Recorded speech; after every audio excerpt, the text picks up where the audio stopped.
Hi everyone, welcome. This is very exciting.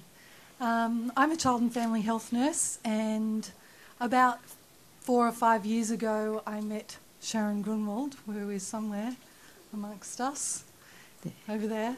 Sharon and I had a dream that the face of early childhood nursing would change, and that our children would be respected for the old souls that they are.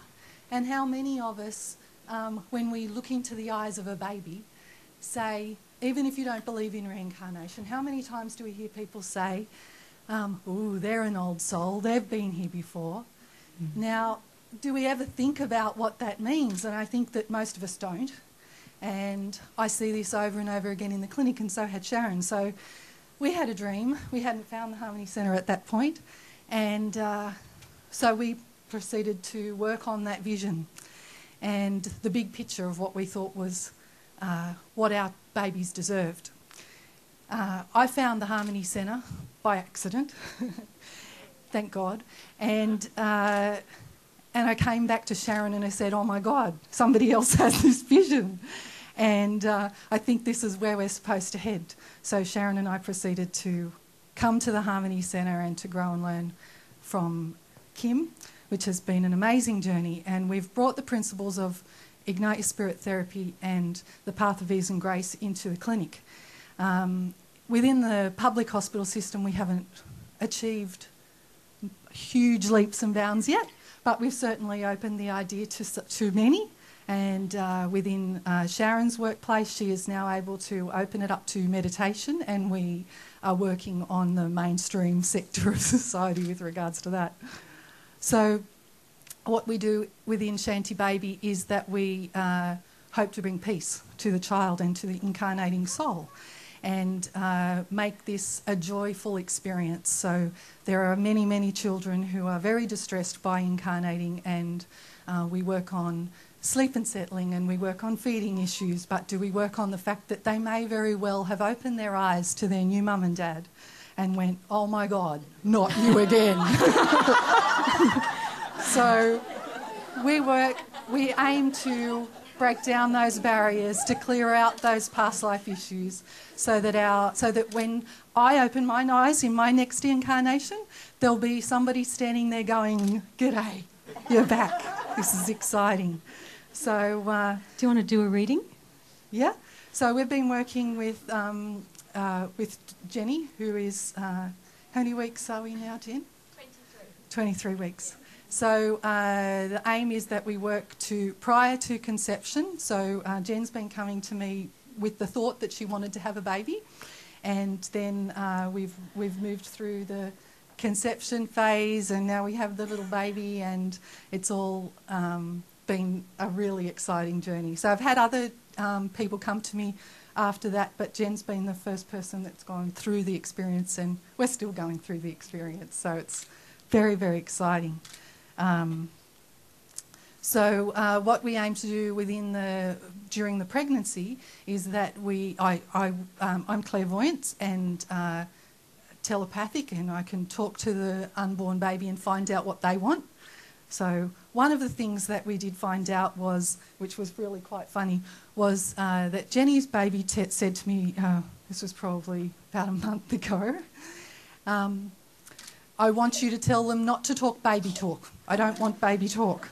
And I said to Jen, "Oh, he doesn't want baby talk." And she said, "But Lance and I always talk baby talk. We talk baby talk to each other all the time.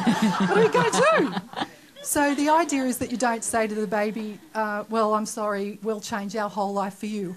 The idea is that baby's coming in to learn something new from its new parents. And so what we do is Jen and Lance have obviously got to help that baby to learn how to play and to learn how to talk baby talk and be happy with being a baby again. So you can imagine, if you've been here 300 times and maybe you remember that you came before, that's going to be quite a struggle to be back in a body and to be definitely incontinent, and to have somebody else clean you up.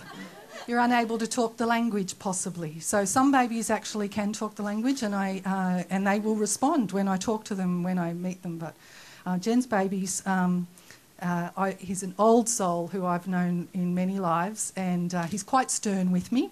So we thought, seeing like we know him well, he gives me a little bit of a hard time. He gave me a kick in the rear to get Shanti Baby moving because I'd been procrastinating and not moving ahead. But anyway, he said to me probably, I don't know, maybe a few months ago, "You said that you would have this structure in place when I incarnated." I went, "Oh, okay, let's do it." So we have. So we went full steam ahead. We have an early childhood clinic, so clinic for newborns to around 5 years, every Friday, once a fortnight, and it's run by donation. So if you know of any children that need help, which most of us do, bring them along. And I have a card outside that you can grab if you would like to know more. Most of the time the mums come to me in the afternoon. My dream is that the dads will be coming too. So we do work with the whole family, but to date the dads aren't turning up. So I think they think we're still a little bit fruity, and hopefully we'll clear out those myths with our Shanti Baby Vision group. So we'd like to clear those.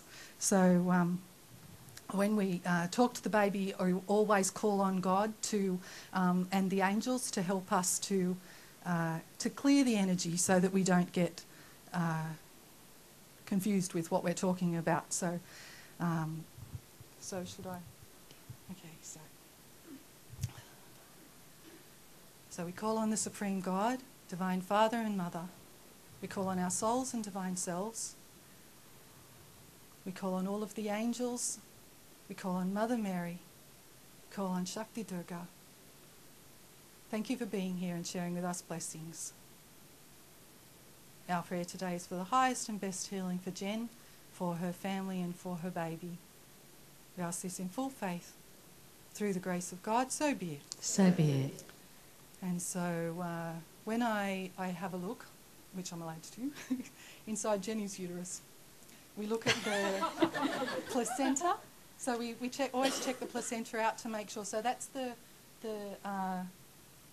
vehicle for which the baby gains nourishment during the pregnancy. So we check that out to make sure it's healthy and that the baby's getting all the physical nourishment it needs. And Jen's placenta is very healthy and in the right spot. So that's very good. Baby is very content, very sleepy today. I'm not exactly sure that he wants to talk to us. But